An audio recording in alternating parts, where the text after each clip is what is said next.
안녕하세요. 장재명 신부의 신앙 단상입니다.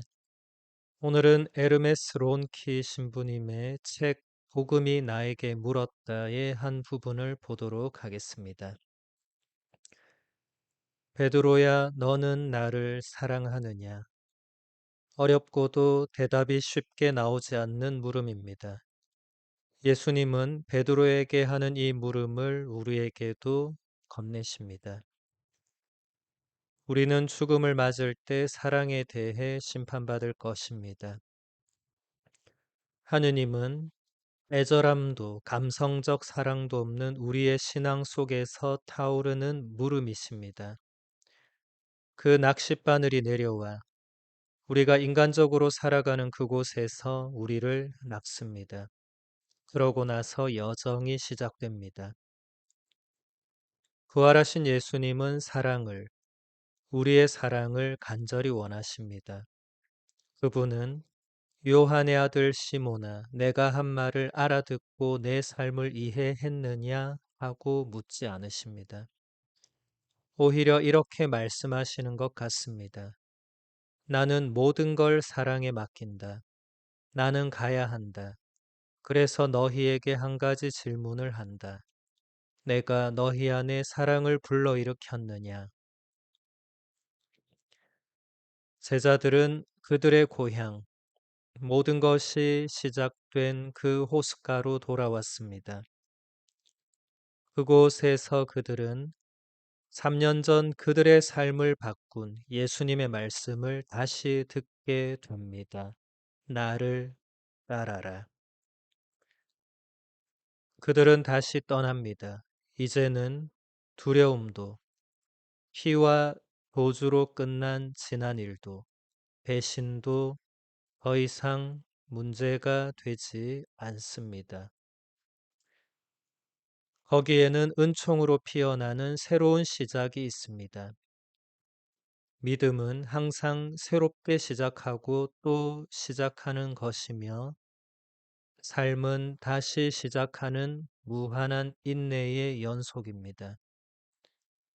이것이 가능한 이유는 배반한 사람이 돌아와서 친구가 되고 버림받은 사람이 돌아와서 자신을 저버린 사람을 신뢰하며 신앙을 버린 사람이 돌아와서 온전히 믿게 되기 때문입니다.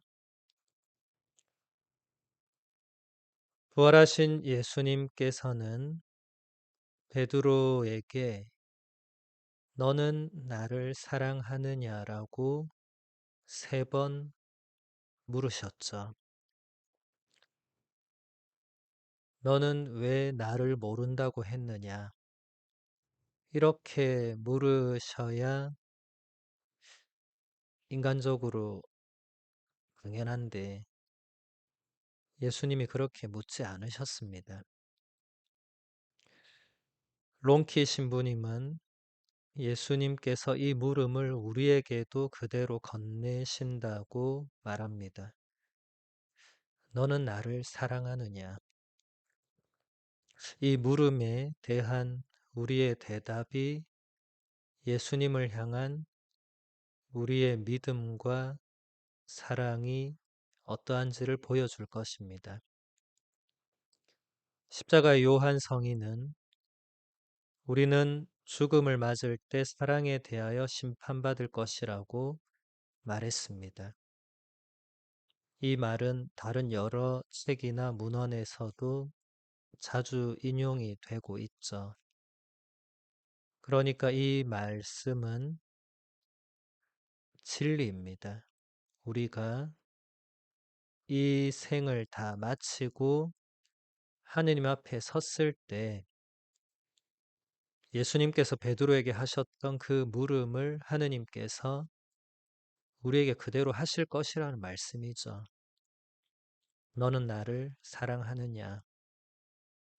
너는 지상에서 사는 동안 나를 사랑했느냐? 주위 사람들을 사랑했느냐? 하고 물으실 것입니다. 이 물음이 우리를 낚시 바늘처럼 낚는다는 것이 이 책의 핵심 내용이 됩니다. 하느님은 또 부활하신 예수님은 우리의 사랑을 원하신다. 다른 것보다, 그 무엇보다 사랑을 가장 원하신다. 예수님의 제자들은 예수님의 십자가 죽음 이후에 다시 갈릴레아 호수로 돌아가죠. 근데 거기서 밤새 그물을 던지지만 한 마리의 고기도 잡지 못하죠. 3년 동안 전혀 그물질을 하지 않았기 때문이기도 하고, 이제는 예수님 없이 뭔가를 할 때 열매를 맺지 못하게 된 그런 제자들의 상태를 보여줍니다. 거기서 다시 부활하신 예수님을 만나게 되고, 예수님께서는 3년 전에 제자들의 삶을 바꾸었던 그 말씀, 나를 따르라. 이 말씀을 다시 하시죠. 그래서 제자들은 다시 예수님을 따르는 길을 가게 됩니다. 배와 그물을 다시 버리게 됩니다. 론키 신부님은 바로 거기서 은총으로 피어나는 새로운 시작이 있다고 말합니다. 니사의 그레고리오 성인은 믿음은 항상 새롭게 시작하고 또 시작하는 것이라고 말했고, 그래서 론키 신부님은 삶은 다시 시작하는 무한한 인내의 연속이라고 말하고 있습니다. 이것이 신앙의 여정입니다. 우리가 신앙의 여정을 걸어갈 때 매번 잘 걸어가면 참 좋겠지만, 예수님의 12제자를 보더라도 그들이 예수님의 제자로서의 여정을 잘 걸어가지 못한 적이 많았죠. 인간적인 부족함, 나약함, 그런 것들이 발목을 잡고 예수님을 떠나게 했고, 예수님을 배신하게 했고, 제자들조차도 예수님과 함께 살았던 그 12사도조차도 그런 여정을 겪었고, 그럼에도 불구하고 하느님의 은총으로 또 새롭게 시작하고. 근데 이게 한두 번이 아니라 무한한 인내가 연속되는 늘 새로운 시작이 된다. 하느님의 자비와 용서가 무한하기 때문에 가능한 일이죠. 그래서 우리가 신앙인으로서 또 예수 그리스도의 제자로서 제대로 걸어가지 못하고 있다 하더라도, 그래서 그런 자신이나 그런 다른 사람에게 실망한다고 하더라도 거기서 끝내서는 안 된다는 것입니다. 거기에서 은총으로 피어나는 새로운 시작이 있다고. 니사의 그레고리오 성인 같은 위대한 성인이 믿음은 항상 새롭게 시작하고 또 시작하는 것이라고 말했을 때, 이것은 단순히 어떤 신학 이론을 전개한 것이 아니라 본인의 체험을 말하는 겁니다. 이런 위대한 성인도 믿음의 여정을 걸으면서 부족한 자신의 모습을 보고, 그런 자신의 나약함, 결점, 한계가 이 여정을 멈추거나 막아 세우거나 그렇게 하는 경험들이 있었지만, 또 새롭게 시작할 수 있도록 하느님께서 그 길을 열어주셨다는 것을 깊이 체험한 거죠. 하느님의 그 무한하신 인내를 깨달은 거죠. 우리가 아침에 눈을 뜨면 새로운 도화지가 깨끗한 도화지라는 오늘이 우리에게 주어지죠. 완전히 새하얗고 깨끗한 거죠. 이제 또 저녁에 그 도화지를 보면 우리가 그리려고 했던 예쁘고 아름다운 그림이 아니라 그냥 온통 먹칠이 되어 있고 엉망이 되어 있는 그림을 볼 수도 있죠. 그리고 날마다 저녁 때 자신의 하루를 돌아봤을 때 매일 자신이 도화지에 그린 그 그림이 엉망진창일 수도 있죠. 그런데 다음날 아침에 또 눈을 뜨면 하느님은 또 새로운 도화지를 주시죠. 엉망진창된 도화지에 거기 네가 덧붙여서 여백을 살려라 이렇게 하지 않으시죠.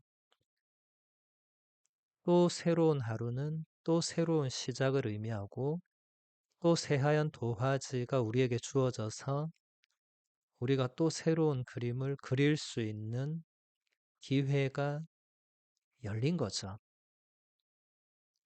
그래서 새로운 하루는 언제나 새로운 시작이고 은총입니다. 하루하루를 이렇게 받아들이는 사람과 하루하루를 자신이 날마다 엉망으로 그림을 그리기 때문에 이미 안 된다고 포기하고 낙담하고 좌절하는 사람의 삶은 완전히 달라질 수밖에 없겠죠. 예수님께서는 제자들의 배신, 두려움, 도망, 이런 모든 것에도 불구하고 다시 똑같이 그들을 부르시면서 나를 따라라.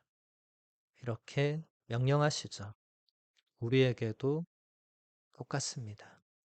우리가 어떻게 하든지 예수님께는 그게 중요하지 않고 우리가 여전히 당신을 사랑하고 있는가, 그리고 우리가 여전히 당신을 따르려고 하는가, 이게 중요한 것입니다. 그 마음만 변하지 않고 잘 간직하고 있다면 언제든지 다시 새롭게 시작할 수 있겠죠. 중요한 것은 우리가 우리의 그 많은 죄와 어둠과 나약함, 부족함, 한계, 실패, 좌절, 이런 모든 것에도 불구하고 하느님을 사랑하는가, 그리고 하느님께서 나에게 새로운 시작을 주신다는 것을 받아들이고 있는가, 여기에 달려 있을 것입니다. 너는 나를 사랑하느냐? 라는 물음에 내가 어떤 대답을 할 수 있고 할 것인지 생각해 보면 좋겠습니다. 오늘은 여기서 마무리하겠습니다. 천주의 성모님 당신의 보호에 저희를 맡기오니 어려울 때 저희의 간절한 기도를 외면하지 마시고 항상 모든 위험에서 저희를 구하소서. 영화롭고 복되신 동정녀시여